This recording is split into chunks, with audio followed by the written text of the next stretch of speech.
warahmatullahi wabarakatuh. Perkenalkan, kami dari kelompok 10 dan pada kesempatan kali ini kami ingin menjelaskan mengenai sejarah perkembangan bahasa Indonesia. Tapi sebelum itu, izinkan kami memperkenalkan diri terlebih dahulu. Perkenalkan, nama saya Fiona Michelle Hadasa Elisa Garuso. Perkenalkan, nama saya Raffi Oktaviani. Perkenalkan, nama saya Anissa Dwi Nugraheni. Dan langsung saja pada materi. Bahasa Indonesia adalah bahasa resmi Negara Kesatuan Republik Indonesia dan bahasa Persatuan Bangsa Indonesia. Dari sudut pandang linguistik, bahasa Indonesia adalah sebuah variasi dari bahasa Melayu. Dalam hal ini, dasar yang dipakai adalah bahasa Melayu tapi setelah mengalami perkembangan perkembangannya sebagai bahasa Banda dan proses pembekuan pada awal abad ke-20.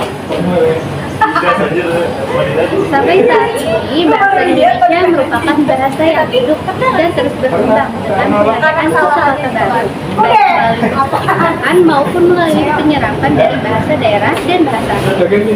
Selanjutnya, abad ke-7 hingga ke-13, bahasa Melayu kuno digunakan pada masa Kerajaan Sriwijaya sebagai bahasa administrasi dan perdagangan.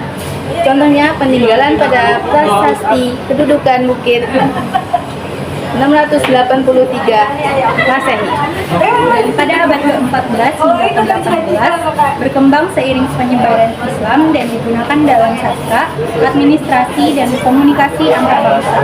Digunakan juga dalam kitab-kitab keagamaan dan sastra seperti Hikayat Raja-Raja Pasai dan Sejarah Melayu.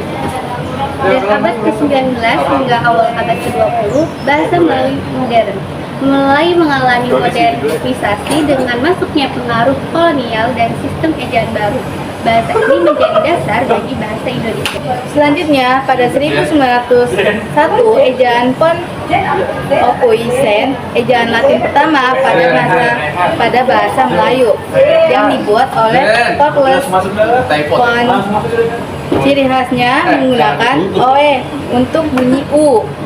Pada 1908, pembentukan Balai Pustaka, lembaga penerbitan yang didirikan oleh pemerintah kolonial untuk menyediakan bacaan bagi para pribumi. Pada tahun 1928, yaitu ketika Sumpah Pemuda, bahasa Indonesia resmi diikrarkan sebagai bahasa kesatuan pada Kongres Pemuda II, yaitu pada tanggal 27 sampai 28 Oktober 1928 di Batavia untuk menyatukan bangsa dan membangun identitas yang terpisah dari bahasa Melayu.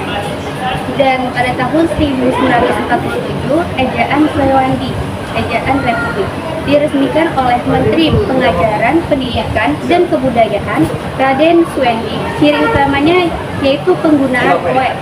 Dan pada tahun 1959, usulan ejaan Melayu, upaya menyatukan ejaan bahasa Melayu di Indonesia dan Malaysia, tetapi tidak diresmikan.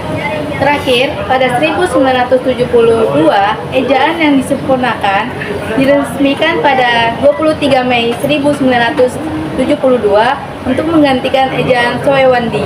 Perubahannya mencakup TJ menjadi C, DJ menjadi J, dan J menjadi Y. Mungkin sekian presentasi dari kelompok kami. Mohon maaf apabila ada kesalahan dalam pengucapan. Assalamualaikum warahmatullahi wabarakatuh.